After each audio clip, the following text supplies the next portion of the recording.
अगर हम सूरज की तरह चमकना चाहते हैं तो हमें सूरज की तरह तपना और जलना भी सीखना होगा।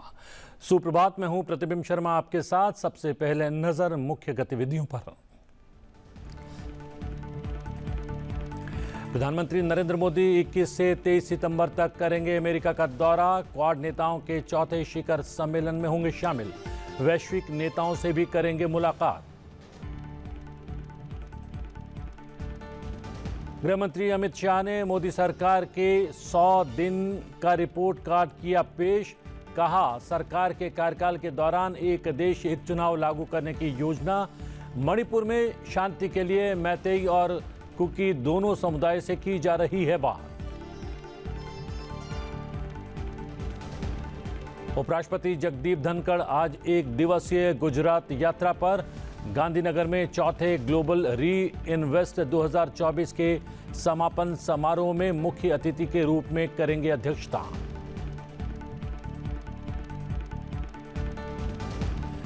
जम्मू कश्मीर विधानसभा चुनाव के पहले चरण का मतदान शुरू।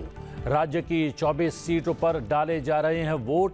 शांतिपूर्ण मतदान के लिए सुरक्षा के कड़े बंदोबस्त। भारत ने 5वीं बार एशियन चैंपियंस ट्रॉफी का खिताब जीता। फाइनल में चीन को 1-0 से हराया। मैच का एकमात्र गोल जुगराज ने किया।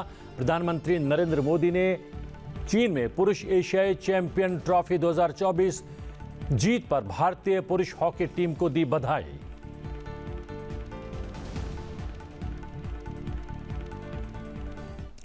प्रधानमंत्री नरेंद्र मोदी 21 से 23 सितंबर के दौरान अमेरिका की यात्रा पर रहने वाले हैं। इस यात्रा के दौरान वो विल्मिंगटन, डेलावेयर में चौथे क्वाड लीडर्स शिखर सम्मेलन में हिस्सा लेंगे। क्वाड शिखर सम्मेलन की मेजबानी 21 सितंबर को अमेरिका के राष्ट्रपति जो बाइडेन द्वारा की जा रही है। इस वर्ष क्वाड की मेजबानी अमेरिकी पक्ष के अनुरोध के बाद भारत ने 2025 में अगले क्वाड शिखर सम्मेलन की मेजबानी करने पर सहमति व्यक्त की है। क्वाड शिखर सम्मेलन में नेता पिछले एक साल में 4 देशों अमेरिका, ऑस्ट्रेलिया, जापान और भारत के संगठन की हासिल की गई प्रगति की समीक्षा करेंगे और इंडो पैसिफिक क्षेत्र के देशों को उनके विकास लक्ष्यों और आकांक्षाओं को पूरा करने में सहायता करने के लिए आने वाले वर्ष का एजेंडा भी निर्धारित करेंगे। 22 सितंबर को प्रधानमंत्री का न्यूयॉर्क में पहला कार्यक्रम। लॉन्ग आइलैंड में 16,000 सीटों वाले नासाउ वेटरन्स मेमोरियल कॉलेजियम में सुबह 10 बजे से दोपहर 12 बजे तक प्रवासी कार्यक्रम मोदी और यूएस प्रोग्रेस टुगेदर होगा, जहां वो भारतीय अमेरिकी समुदाय को संबोधित करेंगे। प्रवासी कार्यक्रम के लिए 25,000 से अधिक लोगों ने टिकटों के लिए रजिस्ट्रेशन करवा लिया है। इस कार्यक्रम से भारत और उसके प्रवासी समुदाय के बीच मजबूत संबंधों को और अधिक मजबूती मिलेगी। इसके बाद दोपहर में प्रधानमंत्री नरेंद्र मोदी अपने होटल में टेक्नोलॉजी, एनर्जी और मैन्युफैक्चरिंग क्षेत्र में निवेश आकर्षित करने के लिए अमेरिकी व्यापार जगत के नेताओं से मुलाकात करेंगे। बैठक के बाद प्रधानमंत्री नरेंद्र मोदी वैश्विक नेताओं के साथ द्विपक्षीय चर्चा भी करेंगे, जो उसी दिन रात 10 बजे तक जारी रहेगी। प्रधानमंत्री 23 सितंबर को न्यूयॉर्क में संयुक्त राष्ट्र महासभा में भविष्य के शिखर सम्मेलन को संबोधित करेंगे। शिखर सम्मेलन का विषय बेहतर कल के लिए बहुपक्षीय समाधान है। शिखर सम्मेलन में बड़ी संख्या में वैश्विक नेताओं के हिस्सा लेने की उम्मीद है। शिखर सम्मेलन के दौरान प्रधानमंत्री कई वैश्विक नेताओं के साथ द्विपक्षीय बैठक करेंगे और आपसी हितों के मुद्दों पर चर्चा करेंगे।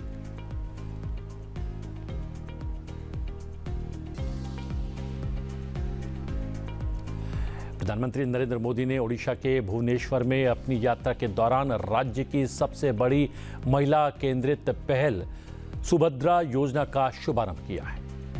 इस योजना का उद्देश्य 1 करोड़ से अधिक महिलाओं को सशक्त बनाना है। प्रधानमंत्री ने इस योजना के तहत 10 लाख से अधिक लाभार्थियों के बैंक खातों में धनराशि हस्तांतरित करने की भी पहल की। उन्होंने इस बात पर जोर दिया कि ओडिशा का विकास महिलाओं के सशक्तिकरण में निहित है और सुभद्रा योजना, जो 5 वर्षों में महिलाओं के बैंक खाते में सीधे 50,000 रुपए की पेशकश करती है उस लक्ष्य की दिशा में एक महत्वपूर्ण कदम है। प्रधानमंत्री ने यह भी बताया कि भारतीय रिजर्व बैंक की डिजिटल मुद्रा की पायलट परियोजना से जुड़ी ये योजना भारत में अपनी तरह की पहली योजना है। कोई भी देश, कोई भी राज्य तभी आगे बढ़ता है जब उसके विकास में उसकी आधी आबादी यानी हमारी नारी शक्ति की बराबर भागीदारी होती है। इसलिए महिलाओं की उन्नति, महिलाओं का बढ़ता सामर्थ्य ये ओडिशा के विकास का मूल मंत्र होने वाला है। यहां तो भगवान जगन्नाथ जी के साथ देवी सुभद्रा जी की मौजूदगी भी हमें यही बताती है, यही सिखाती है। मैं यहां देवी सुभद्रा स्वरूपा सभी माताओं, बहनों, बेटियों को आदरपूर्वक नमन करता हूं। मुझे खुशी है कि भाजपा की नई सरकार ने अपने सबसे शुरुआती फैसलों में ही सुभद्रा योजना की सौगात हमारी माताओं, बहनों को दी है। इसका लाभ उड़ीसा की 1 करोड़ से ज्यादा महिलाओं को मिलेगा। इस योजना के तहत महिलाओं को कुल 50,000 रुपये की राशि दी जाएगी। ये पैसा समय समय पर आपको मिलता रहेगा। ये राशि सीधे माताओं, बहनों के बैंक खाते में भेजी जाएगी। बीच में कोई बिचौलिया नहीं, सीधा आपके पास। आरबीआई की डिजिटल करेंसी के पायलट प्रोजेक्ट से भी इस योजना को जोड़ा गया है। इस डिजिटल करेंसी को आप सभी बहनें जब मन आए डिजिटल तरीके से खर्च भी कर पाएगी।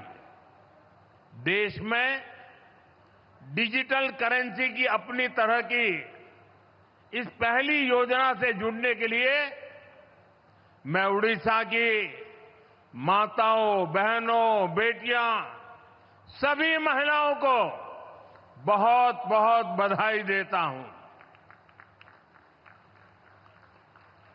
सुभद्रा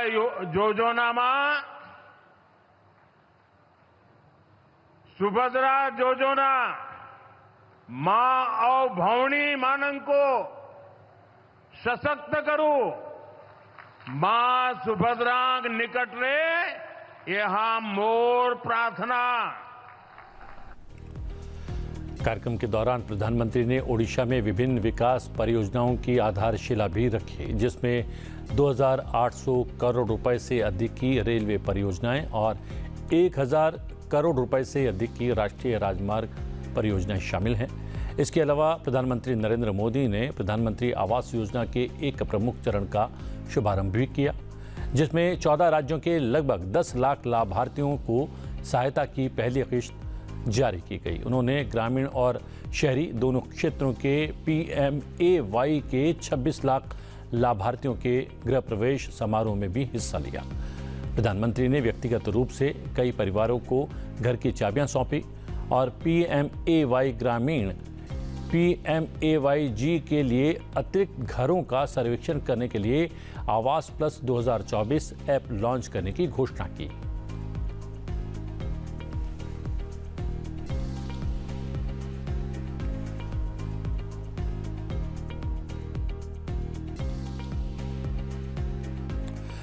उपराष्ट्रपति जगदीप धनखड़ झुंझुनू स्थित परमवीर पीरू सिंह राजकीय सीनियर सेकेंडरी स्कूल में स्वच्छता ही सेवा 2024 अभियान के उद्घाटन पर बतौर मुख्य अतिथि के रूप में शामिल हुए।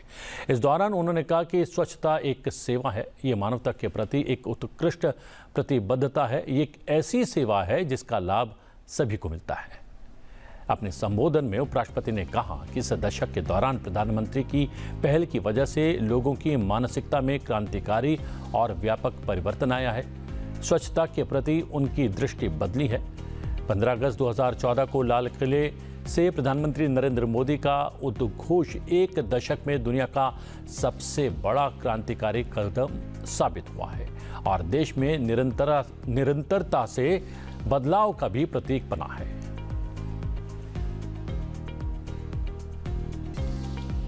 मनोहर लाल जी, कितना अच्छा संयोग है। आज विश्वकर्मा पूजा भी हम मना रहे हैं। 2 संगम हो गए और तीसरा बड़ा संगम हो गया। भारत के प्रधानमंत्री श्रीमान नरेंद्र मोदी जी का जन्मदिन है। नरेंद्र मोदी जी ने देश में जो कार्य किया है उसमें आज के दिन भी एक बहुत बड़ा योगदान है। शुरुआत उन्होंने की है। 15 अगस्त 2014 को लाल किले के प्राचीर से जन भागीदारी का आह्वान स्वच्छता के लिए किया गया।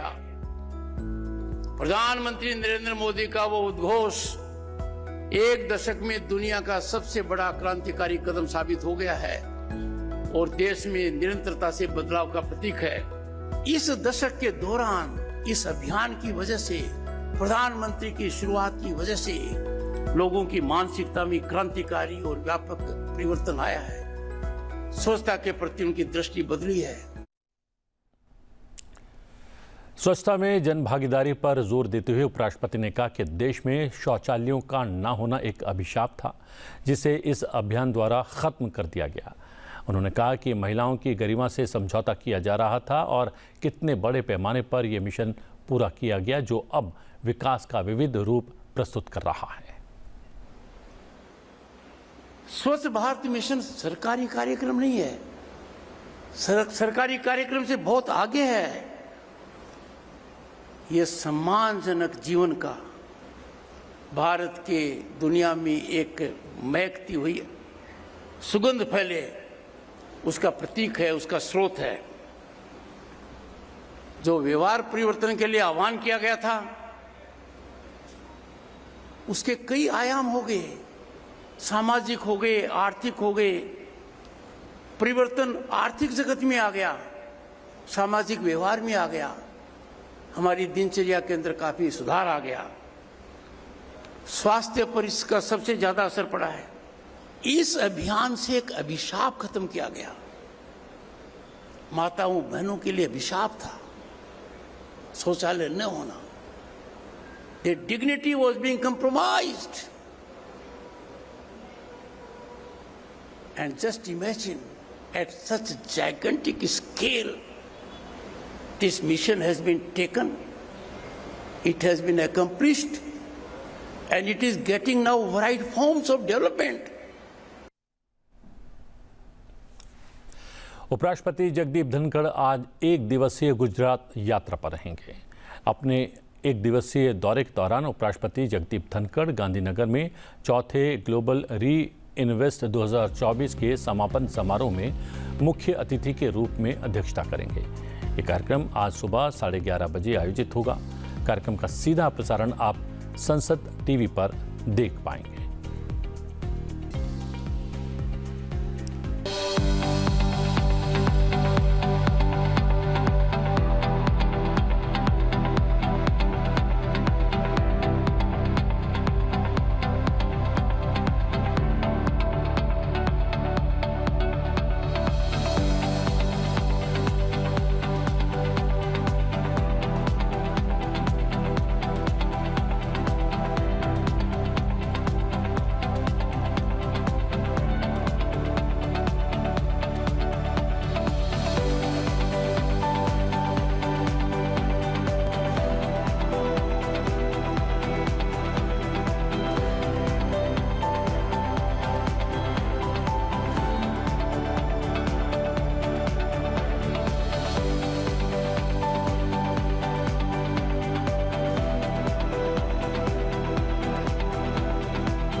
जम्मू कश्मीर विधानसभा चुनाव के लिए आज राज्य की 24 सीटों पर वोट डाले जा रहे हैं।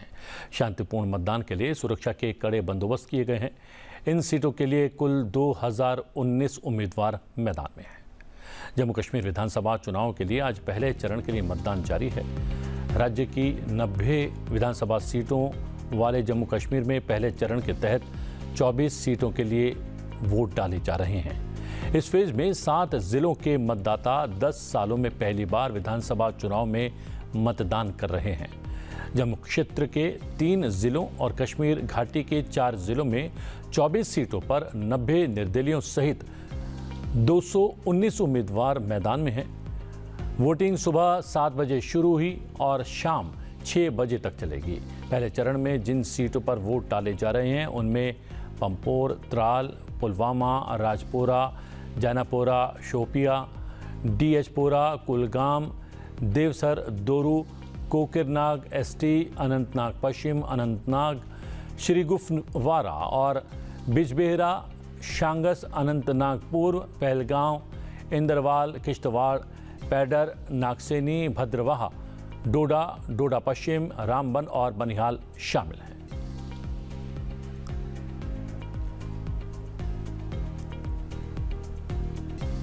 प्रधानमंत्री नरेंद्र मोदी ने कश्मीर के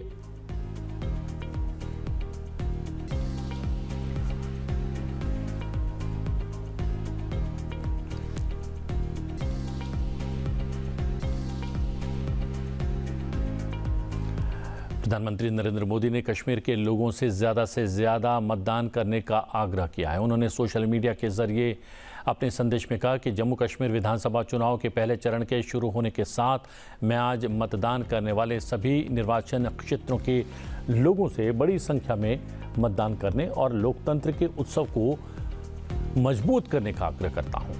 मैं विशेष रूप से युवा और पहली बार मतदान करने वाले मतदाताओं से अपने मताधिकार का प्रयोग करने का आग्रह करता हूं।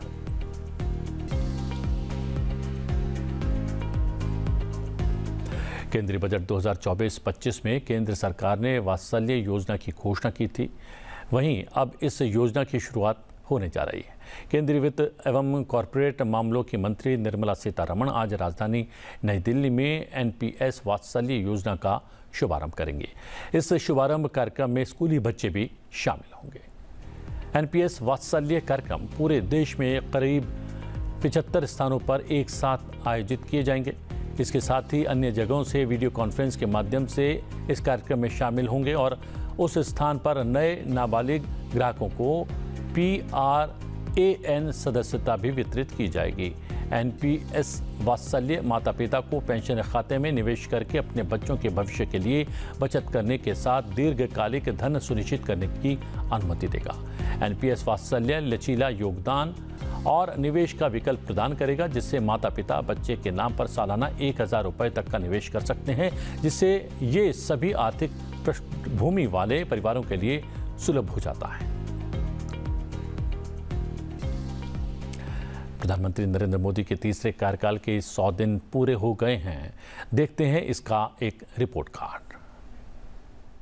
प्रधानमंत्री नरेंद्र मोदी के तीसरे कार्यकाल के 100 दिन पूरे हो गए हैं। इस दौरान सरकार ने कई महत्वपूर्ण परियोजनाओं को मंजूरी दी। इनमें लखपति दीदी योजना, बुनियादी ढांचा विकास, कृषि सुधार और आपदा प्रबंधन से जुड़े फैसले शामिल हैं। इन परियोजनाओं का उद्देश्य रोजगार सृजन और आर्थिक विकास को बढ़ावा देना है। प्रधानमंत्री नरेंद्र मोदी सरकार ने तीसरे कार्यकाल के 100 दिन पूरे होने पर कहा कि उनके तीसरे कार्यकाल के पहले 100 दिन सभी के लिए प्रभावशाली विकास लेकर आए हैं। उन्होंने कहा कि इस दौरान कई महत्वपूर्ण निर्णय लिए गए। इन निर्णयों ने लोगों के जीवन पर सकारात्मक असर डाला है और 2047 तक विकसित भारत के लिए एक मजबूत नींव रखी है। 100 दिन के इन निर्णयों में देश के हर नागरिक, हर परिवार, हर वर्ग के कल्याण की गारंटी पक्की हो गई है। गृह मंत्री अमित शाह ने सरकार की 100 दिन के कामकाज की रिपोर्ट पेश की। 100 दिनों की उपलब्धियों पर एक स्पेशल बुकलेट जारी की गई। उन्होंने कहा कि सरकार सुरक्षा, विकास और गरीब कल्याण की दिशा में काम करती रहेगी। ये सरकार गरीबों के कल्याण के लिए समर्पित है। गरीबों के हित में लगातार काम किया जा रहा है। लगभग लाखों करोड़ों के काम 100 दिन के अंदर ही हम कैबिनेट तक की पूरी प्रोसीजर और कई जगह तो टेंडरिंग भी समाप्त कर चुके हैं। इसके कारण देश की विकास की गति न केवल बढ़ेगी, देश सुरक्षित संपन्न होगा और नई शिक्षा नीति को इंप्लीमेंट कर शिक्षा के क्षेत्र में भी हम आगे बढ़ेंगे। मैं आशा करता हूं कि मोदी जी के नेतृत्व में ये जो विकास का रथ चला है वो आगे पर भी चला रहेगा, इसका हम सभी को विश्वास है। गृह मंत्री अमित शाह ने जानकारी दी कि 100 दिनों में लगभग 15 लाख करोड़ रुपए की परियोजनाओं को शुरू किया गया है। इंफ्रास्ट्रक्चर का जहां तक सवाल है, 100 दिन में 3 लाख करोड़ की परियोजनाएं हमने घोषित भी की है, इम्प्लीमेंटेशन भी शुरू हुआ है। महाराष्ट्र के वधवान में 76,000 करोड़ की लागत से मेगा पोर्ट बनेगा, जो पहले दिन से ही विश्व के 10 प्रमुख बंदरगाहों में शामिल होगा। 49,000 करोड़ की 25,000 अनकनेक्टेड गांवों को जोड़ने की योजना, ये योजना 100 की आबादी वाले गांवों को भी जोड़ेगी। तो एक प्रकार से मजले, टोले और आदिवासी क्षेत्रों की छोटी वसाहतों को भी अब रोड से 12मासी कनेक्टिविटी दी जाएगी। 50,600 करोड़ की लागत से भारत के बड़े रोडों को भी बढ़ाने का निर्णय नरेंद्र मोदी सरकार ने किया है। वाराणसी में लाल बहादुर शास्त्री इंटरनेशनल एयरपोर्ट, पश्चिम बंगाल में बागडोगरा, बिहार में बिहटा में उन्नयन और अगत्ती और मिनीकोय में नवी हवाई पट्टी बनाकर पर्यटन को बढ़ावा देने के लिए आगे बढ़े हैं। बेंगलोर मेट्रो के phase 3, Pune metro, Thane integral ring metro और कई सारे मेट्रो के प्रोजेक्ट भी हमने इस 100 दिन में आगे बढ़ा है। गृह मंत्री ने 10 सालों की उपलब्धियों का जिक्र करते हुए कहा कि देश की बाहरी और आंतरिक सुरक्षा प्रणाली को मजबूत बनाकर भारत को सुरक्षित बनाने में मोदी सरकार ने एक बहुत बड़ी उपलब्धि हासिल की है। आजादी के बाद पहली बार दुनिया ने भारत की रीढ़ की हड्डी वाली विदेश नीति देखी है। एशियाई हॉकी चैंपियंस ट्रॉफी के फाइनल मुकाबले में भारत ने चीन को 1-0 से हराकर खिताबी जीत हासिल कर ली है। डिफेंडिंग भारतीय हॉकी टीम ने 5वीं बार खिताबी जीत हासिल की है।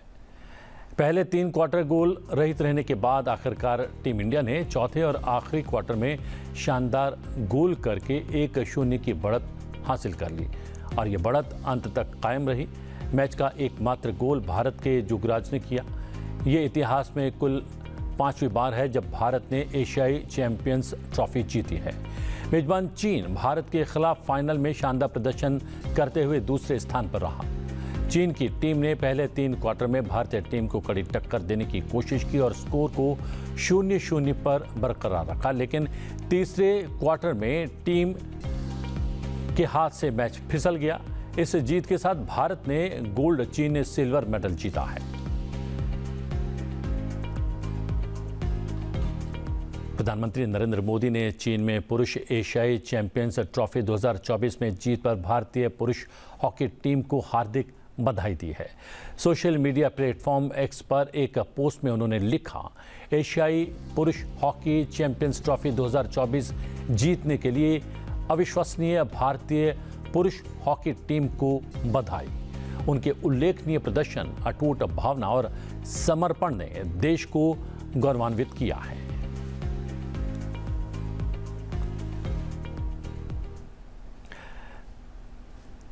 हम सब ने ठाना है, वोट करने जाना है। जम्मू और कश्मीर में मतदान जारी है पहले चरण का और साथ ही मतदान करने को लेकर उत्साह भी भरा हुआ है। ऐसा ही एक उत्साह से भरा हुआ वीडियो उधमपुर जिले से आया है, जहां लोगों में जीवंत लोकतांत्रिक भावना देखने को मिल रही है, जहां उत्साह अपने चरम पर है। चलते चलते आपको भी दिखाते हैं ये वीडियो और आप देखिए वीडियो और मुझे दीजिए आज्ञा, लेकिन बने रहिए संसद टीवी के साथ। नमस्कार। असम्बली दे जम्मू कश्मीर विच तेत्रा चरण दे विच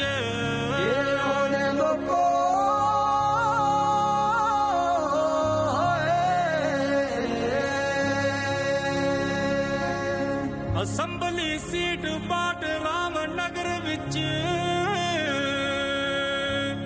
1 अक्तूबर 1 की वोट